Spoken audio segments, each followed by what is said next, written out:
Hi hello എല്ലാ സുഹൃത്തുക്കൾക്കും നമസ്കാരം. എല്ലാവർക്കും നമ്മുടെ പുതിയ വീഡിയോയിലേക്ക് സ്വാഗതം. ബൈക്ക് പ്രേമികളുടെ ഇടയിൽ എന്നും ഒരു വികാരമല്ലേ റോയൽ എൻഫീൽഡ് ബുള്ളറ്റ്. ആ ഒരു തനിമയും ഗാംഭീര്യവും മറ്റൊന്നിനുമില്ല എന്ന് സാമാന്യമായി പറയാം. പലർക്കും പല വ്യത്യസ്ത അഭിപ്രായങ്ങളുണ്ടാവും അല്ലേ. എന്നിരുന്നാലും ബുള്ളറ്റ് ഓടിക്കുക എന്നത് വലിയ ബുദ്ധിമുട്ടുള്ള കാര്യമാണെന്നാണ് ഒരുപാട് ആളുകൾ വിചാരിക്കുന്നത്. എന്നാൽ അങ്ങനെയാണോ? ശരിയായ രീതിയിൽ മനസ്സിലാക്കിയാൽ വളരെ ലളിതമായി നമുക്ക് ഇത് കൈകാര്യം ചെയ്യാനാവും. ബുള്ളറ്റ് ഓടിക്കുക എന്നുള്ളത് ബാലികേറ മലയൊന്നുമല്ല. ഇപ്പോൾ നമ്മുടെ വീഡിയോകൾക്ക് താഴെ ഒരു വിദ്വാൻ സ്ഥിരമായിട്ട് വന്നിട്ട് എങ്ങനെ ബുള്ളറ്റ് ഓടിക്കാം എന്നുള്ള ആ ഒരു വീഡിയോ ചെയ്യണമെന്ന് ഒരു 25 കമൻറ്റ് പുള്ളിക്കാരൻ ഇട്ടിട്ടുണ്ടാവും. നിങ്ങൾക്കൊന്ന് ചെക്ക് ചെയ്ത് നോക്കിയാൽ, ചാനൽ നോക്കിയാൽ നിങ്ങൾക്ക് അറിയാൻ പറ്റും. പല വീഡിയോയ്ക്ക് താഴെയും ബുള്ളറ്റ് എങ്ങനെ ഓടിക്കാം, പുള്ളി അത് ഏത് ഉദ്ദേശത്തിലാണ് പറയുന്നത് എന്ന് എനിക്കറിയില്ല. എങ്കിൽ കൂടി ഞാൻ ബുള്ളറ്റ് എങ്ങനെ ഓടിക്കാം അല്ലെങ്കിൽ റോയൽ എൻഫീൽഡിൻ്റെ ബൈക്കുകൾ എങ്ങനെ ഓടിക്കാം എന്നുള്ളത് ഒരു ശ്രമം നടത്തി നോക്കുകയാണ്, നിങ്ങൾക്ക് അത്തരത്തിൽ കുറച്ച് ഇൻഫർമേഷൻ നൽകാൻ വേണ്ടിയിട്ട് കേട്ടോ. അപ്പോൾ തീർച്ചയായിട്ടും വളരെ ലളിതമായി നമുക്കിത് കൈകാര്യം ചെയ്യാം. തീർച്ചയായിട്ടും അല്ലേ, വീഡിയോ മുഴുവനായി കാണുക. അപ്പോൾ ഏറ്റവും നിങ്ങളുടെ അഭിപ്രായങ്ങൾ ഏറ്റവും നല്ല രൂപത്തിൽ, ഏറ്റവും എളുപ്പത്തിൽ നിങ്ങൾ എന്നെ അറിയിക്കുകയും ചെയ്യാം കേട്ടോ. ആദ്യം നമ്മൾ ചെയ്യേണ്ടത് ബൈക്കിലെ പ്രധാന ഭാഗങ്ങൾ നമുക്കൊന്ന് പരിചയപ്പെടണം, വേണ്ടേ? വലതു കൈവശം നമ്മുടെ മുൻഭാഗത്ത്, വലതു ഭാഗത്തെ കൈയിരിക്കുന്ന ഭാഗത്ത് ബ്രേക്കാണ് അല്ലേ, ഫ്രണ്ട് ബ്രേക്കാണ് വരുന്നത്. അതേപോലെ നമ്മുടെ കൈകൾക്കുള്ളിൽ ആക്സിലറേറ്ററും കാണാം അല്ലേ. ഇപ്പോൾ ബൈക്ക് ഓടിക്കുന്നവർക്ക് സ്ഥിരമായിട്ട് ഇപ്പോൾ ഈ പറഞ്ഞ പോലെ ബുള്ളറ്റ് എന്ന് പറയുന്ന ആ ഒരു ഭീമനെ ഓടിക്കുക എന്ന് പറയുന്ന ആ ഒരു ത്രില്ല് അത് കൃത്യമായി ആസ്വദിച്ച് ഓടിക്കുക എന്നുള്ളതാണ് അല്ലേ. അപ്പോൾ അതിനു വേണ്ടി കൃത്യമായി പഠിക്കുക എന്നുള്ളതാണ്. ഈ പറയുന്ന ഇടത് കൈയിൻ്റെ ഭാഗത്ത് ക്ലച്ചാണ് വരുന്നത്. അപ്പോൾ നിങ്ങളുടെ ഇടത് കാലിൻ്റെ ഭാഗത്താണ് ഗിയർ ലിവർ വരുന്നത്. വലത് കാലിൻ്റെ ഭാഗത്ത് പിൻവശത്തെ ബ്രേക്കും വരുന്നു, റിയർ ബ്രേക്ക്. അപ്പോൾ ശ്രദ്ധിക്കുക, ഇടത് കൈയിൽ നമുക്ക് വരുന്നത് ക്ലച്ചാണ്, വലത് ഭാഗത്ത് ബ്രേക്കാണ്, അത് ഫ്രണ്ടിലെ ബ്രേക്കാണ്. കൂടാതെ ആക്സിലേറ്റർ കൂടി നമുക്ക് വലത് ഭാഗത്ത് വലത് കൈ കൊണ്ട് ഓപ്പറേറ്റ് ചെയ്യാം. ഇടത് കൈവശം നമുക്ക് ക്ലച്ചാണെന്നുള്ളത് കൃത്യമായിട്ട് ഓർക്കുക. സാധാരണ ബൈക്കുകളുടെ പോലെ തന്നെ മാറ്റമൊന്നുമില്ല അല്ലേ.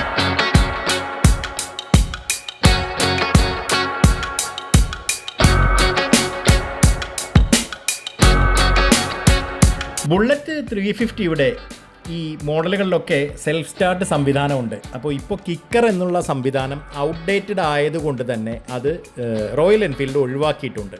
പലരും പലതരത്തിൽ ഇതിനെയൊക്കെ ന്യായീകരിച്ച് പറയാറുണ്ട്. കാരണം ഓരോ കാലത്തെയും ടെക്നോളജിക്കനുസരിച്ച് കാര്യങ്ങൾ അപ്ഡേറ്റ് ചെയ്യുക എന്നുള്ളതാണ്. നമ്മുടെ റോയൽ എൻഫീൽഡ് ബുള്ളറ്റ് അമേരിക്കയിൽ പോലും ചരിത്രം സൃഷ്ടിച്ചിരിക്കുന്നു എന്നുള്ളതാണ് ഏറ്റവും പുതിയ വിവരം. അവിടെ നിന്നുള്ള റിപ്പോർട്ടുകൾ പ്രകാരം റോയൽ എൻഫീൽഡ് ഹാർലി ഡേവിഡ്സൺ എന്ന് പറയുന്ന അജാനുബാഹുവായ ബൈക്കിനെ പിന്തള്ളി, അതായത് അമേരിക്കക്കാരുടെ അഹങ്കാരമായിരുന്ന ഹാർലി ഡേവിഡ്സനെ പിന്തള്ളി വിപണി മൂല്യത്തിൽ അവരെക്കാൾ 10 ഇരട്ടി വിപണി മൂല്യം നേടിയിരിക്കുകയാണ് റോയൽ എൻഫീൽഡിൻ്റെ വിവിധ മോഡലുകൾ അമേരിക്കയിൽ കേട്ടോ.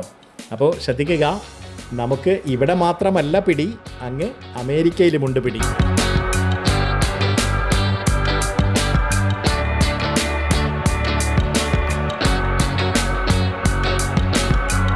ഇപ്പോൾ സെൽഫ് സ്റ്റാർട്ട് സംവിധാനം ഉള്ളതുകൊണ്ട് തന്നെ നമ്മുടെ ഈ പറയുന്ന കിക്കർ സംവിധാനം ഒഴിവാക്കിയിട്ടുണ്ടെന്ന് നമ്മൾ പറഞ്ഞു കഴിഞ്ഞു. കൺട്രോൾ സ്വിച്ചുകൾ നമ്മൾ അടുത്തതായിട്ട് ശ്രദ്ധിക്കുക. വലതുവശത്ത് റെഡ് കളറിൽ കാണുന്നതാണ് എൻജിൻ്റെ ക്വിൽ സ്വിച്ച് അല്ലേ, എൻജിനെ നിർത്താനുള്ള സ്വിച്ച്, എൻജിൻ കിൽ സ്വിച്ച് എന്നാണ് പറയുക. അത് എപ്പോഴും ഓൺ പൊസിഷനിൽ ആയിരുന്നാലേ നമുക്ക് വണ്ടി സ്റ്റാർട്ട് ചെയ്യാനാവുകയുള്ളൂ. ശ്രദ്ധിക്കുക. ഓക്കെ, വണ്ടി ഓടിക്കൊണ്ടിരിക്കുമ്പോൾ ആ സ്വിച്ച് ഓഫ് ചെയ്യരുത്, അതുകൂടി ശ്രദ്ധിക്കുക. ഇനി നമുക്ക് ബൈക്ക് സ്റ്റാർട്ട് ചെയ്യാം. ആദ്യം മെയിൻ കീ ഓണാക്കുക. ശ്രദ്ധിക്കുക, നമ്മുടെ കീ ഓണാക്കുക. അതിനുശേഷം എൻജിൻ കിൽ സ്വിച്ച് ഓൺ ചെയ്യുക. അപ്പോൾ ചെറിയ ഒരു സൗണ്ട് കേൾക്കാം, എന്തോ ഒരു സംവിധാനം വർക്ക് ചെയ്യുന്നത് പോലെ നമ്മുടെ പെട്രോൾ ടാങ്കിനുള്ളിൽ നിന്ന് കേൾക്കാം. അപ്പോൾ അത് യഥാർത്ഥത്തിൽ പേടിക്കേണ്ട കാര്യമല്ല. നമ്മളൊരു 2 സെക്കൻഡ് ഒന്ന് വെയിറ്റ് ചെയ്യണം. കാരണം ആ പെട്രോൾ ടാങ്കിനകത്താണ് ഇതിൻ്റെ ആ ഒരു ഫ്യുവൽ പമ്പ് ഘടിപ്പിച്ചിരിക്കുന്നത്. ആ ഫ്യുവൽ പമ്പ് അതിലേക്ക് പവർ ചെന്ന് അത് വർക്കിങ്ങിന് റെഡിയാകുന്ന ആ ഒരു സമയമാണ് 2-3 സെക്കൻഡുകൾ. ആ 2-3 സെക്കൻഡുകൾ ഒന്ന് പോസ് ചെയ്യുക. അതായത് ജസ്റ്റ് നമ്മൾ ഓൺ ചെയ്ത് കഴിഞ്ഞാൽ, അതായത് എൻജിൻ കിൽ സ്വിച്ച് ഓൺ ചെയ്ത് കഴിഞ്ഞാൽ കേൾക്കുന്ന ആ ഒരു 2-3 സെക്കൻഡ് സമയത്തേക്ക് നമ്മൾ സ്റ്റാർട്ട് ചെയ്യാൻ ശ്രമിക്കരുത്.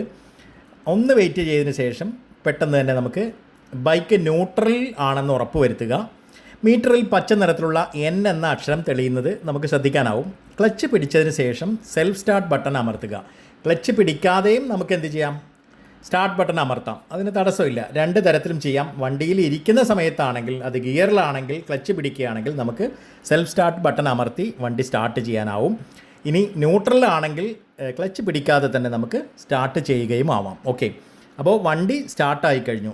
എൻജിൻ ഒന്ന് ചൂടാകാൻ കുറച്ച് സെക്കൻഡുകൾ, ഒരു 10-20 സെക്കൻഡ് ആ ഒരു ഐഡ്ലിങ്ങിൽ തന്നെ ഇങ്ങനെ ഇടുന്നത് നല്ലതാണ്. കുറച്ച് സമയം ഒന്ന് വെയിറ്റ് ചെയ്യുക. അതിനുശേഷം മാത്രം വണ്ടി എടുത്തുകൊണ്ട് പോവുക. ഇപ്പം നമ്മൾ കുറേ അധികം സമയം, അല്ലെങ്കിൽ രാവിലെയൊക്കെ വണ്ടി എടുക്കുന്ന സമയത്താണെങ്കിൽ 1 മിനിറ്റോ 2 മിനിറ്റോ വണ്ടി ഇങ്ങനെ ഒന്ന് വാമപ്പ് ആവുന്നതിന് ഇതേപോലെ സ്റ്റാർട്ട് ഇടുന്നതും നല്ലതാണ്. ഓക്കെ, പിന്നെ ഗിയർ മാറ്റുന്ന രീതിയാണ് നമ്മൾ ശ്രദ്ധിക്കാനുള്ളത്. മറ്റു ബൈക്കുകളിൽ നിന്ന് വ്യത്യസ്തമായിട്ട് ഇതിനകത്ത് ബുള്ളറ്റ് 350ൽ 5 ഗിയറുകൾ തന്നെയാണ് ഉള്ളത്. 1ാമത്തെ ഗിയർ താഴേക്കും 4 ഗിയറുകൾ മുകളിലേക്കുമാണ് വരുന്നത്. വണ്ടി നീങ്ങി തുടങ്ങിയാൽ ക്ലച്ച് പൂർണ്ണമായും അമർത്തിപ്പിടിക്കുക. അതിനുശേഷം ഗിയർ ലിവർ താഴേക്ക് അമർത്തി 1ാം ഗിയറിലേക്ക് ഇടുക. വളരെ സാവധാനം വേണം ക്ലച്ച് വിടാൻ. അതായത് വണ്ടി നീങ്ങി തുടങ്ങുന്നതിന് നമ്മൾ 1ാമത്തെ ഗിയറിലേക്ക് ഇടുക. അതിനുശേഷം ക്ലച്ച് പിടിച്ച് നമുക്ക് മറ്റ് ഗിയറുകൾ സ്പീഡിനനുസരിച്ച് മാറ്റി തുടങ്ങാം. ഓക്കെ, ക്ലച്ച് സാവധാനം വിടുമ്പോൾ വണ്ടി തനിയെ മുന്നോട്ട് നീങ്ങാൻ തുടങ്ങും. ഇതിനെ ബൈറ്റിംഗ് പോയിൻ്റ് എന്ന് പറയും. അതായത് ക്ലച്ചിൻ്റെ ആ ഒരു ബൈറ്റിംഗ് പോയിൻ്റാണ്. പതുക്കെ വിടുമ്പോൾ വണ്ടി നീങ്ങി തുടങ്ങും. ശ്രദ്ധിക്കുക, അല്പം വെയിറ്റുള്ള വണ്ടിയാണ്. അത് വെച്ച് നമ്മളൊന്ന് ശ്രദ്ധയോടുകൂടി മുന്നോട്ട് പോവുക എന്നുള്ളതാണ് പറയാനുള്ളത്. അപ്പോൾ വളരെ കുറഞ്ഞ അളവിൽ മാത്രം ആക്സിലേറ്റർ നൽകുക. വണ്ടി കൃത്യമായി നീങ്ങി മുന്നോട്ട് പോയി തുടങ്ങിയാൽ ക്ലച്ച് പൂർണ്ണമായും വിടാം. അല്പം വേഗത കൈവരിച്ചു കഴിഞ്ഞാൽ ക്ലച്ച് അമർത്തി ഗിയർ ലിവർ മുകളിലേക്ക് ഉയർത്തി 2ാം ഗിയറിലേക്ക് മാറ്റാം. നേരത്തെ പറഞ്ഞ പോലെ ഇതേപോലെ വേഗതയ്ക്കനുസരിച്ച് 3, 4, 5 ഗിയറുകളിലേക്ക് മാറാവുന്നതാണ്. ഇപ്പം നമ്മൾ ചെറിയ ഗിയറുകളിൽ, അതായത് 4, 5 ഗിയറുകളിൽ പോകുമ്പോഴും കുറഞ്ഞ സ്പീഡിൽ, നമുക്കൊരു 40 കിലോമീറ്റർ സ്പീഡിൽ വരെയൊക്കെ നമുക്ക് ഇത്തരത്തിൽ ഈ ബുള്ളറ്റിനെ നമുക്ക് റൈഡ് ചെയ്തുകൊണ്ട് പോകാനാവുമെന്നുള്ളതാണ്. ഇപ്പോൾ ഏറ്റവും പുതിയ എൻജിൻ സവിശേഷതകളിലൂടെ നമുക്ക് കിട്ടിയിരിക്കുന്ന ഒരു ബെനിഫിറ്റാണ് ഇത് എന്ന് പറയാം. ഓക്കെ, ഈ ബുള്ളറ്റ് ഓടിക്കുമ്പോൾ ബാലൻസിങ് വളരെ പ്രധാനമാണ്. വണ്ടിക്ക് അല്പം ഭാരമുള്ളത് കൊണ്ട് വളവുകളിൽ മറ്റും നമ്മൾ കുറച്ചധികം ശ്രദ്ധിക്കേണ്ടതുണ്ട്. ബ്രേക്ക് ചെയ്യുമ്പോൾ മുൻ ബ്രേക്കും പിൻ ബ്രേക്കും ഒരുമിച്ച് ഉപയോഗിക്കാൻ ശ്രദ്ധിക്കണം. ഓക്കെ, ആ തരത്തിൽ നമ്മളൊരു ശീലം വളർത്തിയെടുക്കുന്നതും വളരെ നല്ലതാണ്. ഓക്കെ, അപ്പോൾ പെട്ടെന്ന് ബ്രേക്ക് ഇടേണ്ടി വന്നാൽ ക്ലച്ച് അമർത്തിപ്പിടിച്ച് 2 ബ്രേക്കുകളും സാവധാനം പ്രയോഗിക്കുക. ഉയർന്ന ഗിയറിൽ പോകുമ്പോൾ വേഗത കുറഞ്ഞാൽ ഗിയർ താഴേക്ക് മാറ്റാനും മറക്കരുത്. അല്ലെങ്കിൽ എൻജിൻ ഇങ്ങനെ കുത്തി ഓഫ് ആകാനുള്ള സാധ്യതയുണ്ട്. അപ്പോൾ ഇത്രയേ ഉള്ളൂ കാര്യം. ആദ്യമൊക്കെ കുറച്ച് പ്രയാസം തോന്നും. പക്ഷേ നിരന്തരമായ നമ്മുടെ പരിശീലനത്തിലൂടെ നമുക്ക് ബുള്ളറ്റ് മനോഹരമായി ഓടിക്കാൻ സാധിക്കും എന്നുള്ളതാണ് കഥ, അല്ലേ? എപ്പോഴും ഹെൽമെറ്റ് ധരിക്കുക, ട്രാഫിക് നിയമങ്ങൾ പാലിക്കുക. ഈ വീഡിയോ നിങ്ങൾക്ക് ഉപകാരപ്പെട്ടുവെങ്കിൽ ലൈക്ക് ചെയ്യാനും സുഹൃത്തുക്കൾക്ക് ഷെയർ ചെയ്യാനും മറക്കരുത്. കൂടുതൽ വീഡിയോകൾക്കായി ഈ ചാനൽ സബ്സ്ക്രൈബ് ചെയ്യുക. സുരക്ഷിതമായി യാത്ര ചെയ്യുക. അതേപോലെ തന്നെ ശ്രദ്ധിക്കുക, നമ്മൾ വണ്ടിയുടെ കാര്യം പറഞ്ഞു കഴിഞ്ഞല്ലോ, അല്പം വെയിറ്റുള്ള വണ്ടിയാണ്. അപ്പോൾ അത് മനസ്സിൽ വെച്ചുകൊണ്ട് വേണം നമ്മളെപ്പോഴും ബുള്ളറ്റിനെ കൈകാര്യം ചെയ്യാൻ. ഓക്കെ, മറ്റൊന്നുമില്ല. മറ്റൊരു വീഡിയോയിൽ നമ്മൾ വീണ്ടും കാണും. അതുവരേക്കും തീർച്ചയായിട്ടും നിങ്ങളുടെ കമൻറ്റുകൾ കൃത്യമായി രേഖപ്പെടുത്തുക. Goodbye.